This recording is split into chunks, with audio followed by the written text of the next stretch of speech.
શું તમને ખબર છે, ભરૂચમાં એક અનોખો મેળો છે જે 250 વર્ષથી ઉજવાય છે.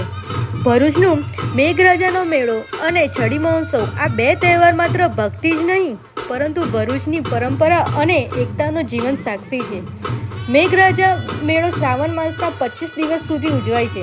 નર્મદા નદીથી માટીની 5.5 ફૂટની મેઘરાજાની મૂર્તિ બનાવવામાં આવે છે, એ પણ નર્મદા નદીના માટીથી, અને એનું પૂજન થાય છે.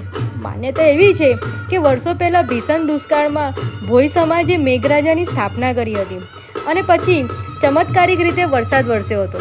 ત્યારથી જ આ મેળો વર્ષોથી પરંપરાગત રીતે ઉજવાય છે. તમે જોઈ શકો છો, મેળાની અંદર ઘણું બધું પબ્લિક દેખાય છે. લોકો દૂર દૂરથી આવે છે આ મેળાને નિહાળવા માટે.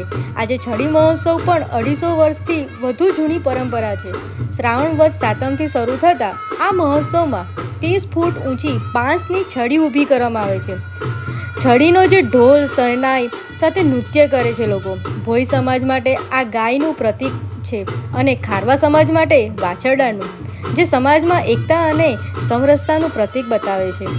આ મેળાઓ માત્ર તહેવારથી જ નથી પણ ભરૂચની ઓળખ છે, સાંસ્કૃતિક ગૌરવ છે. તે આજ તમે નિહાળી રહ્યા છો અત્યારે.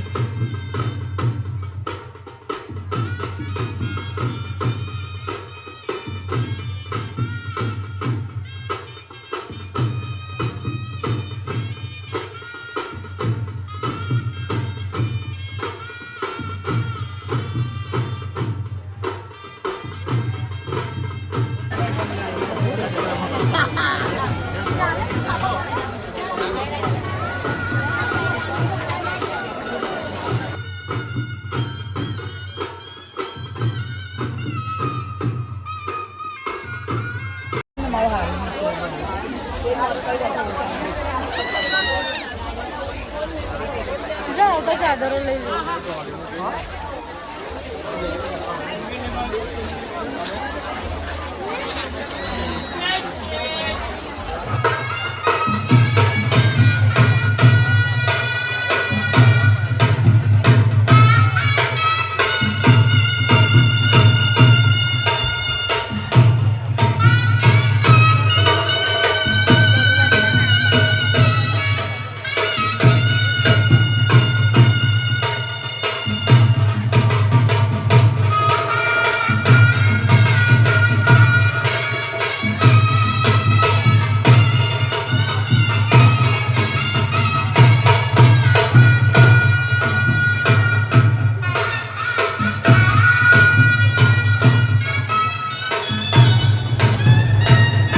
આ છે મેઘરાજાનું મંદિર, જે મેઘરાજાને 5 દિવસ માટે બનાવવામાં આવે છે. તમે જોઈ શકો છો ત્યાં ઘણું ખરું પબ્લિક ઘણું ખરું જોવા મળી રહ્યું છે. ત્યાં મેળાનું આયોજન સરસ રીતે કરવામાં આવે છે. આ તમે જોઈ શકો છો ખારવા સમાજ દ્વારા કરવામાં આવેલું છડીના દર્શન, જે છડીને હાથ ઉપર લઈને, દાંત ઉપર લઈને એ લોકો સરસ મજાનું નૃત્ય કરતા હોય છે.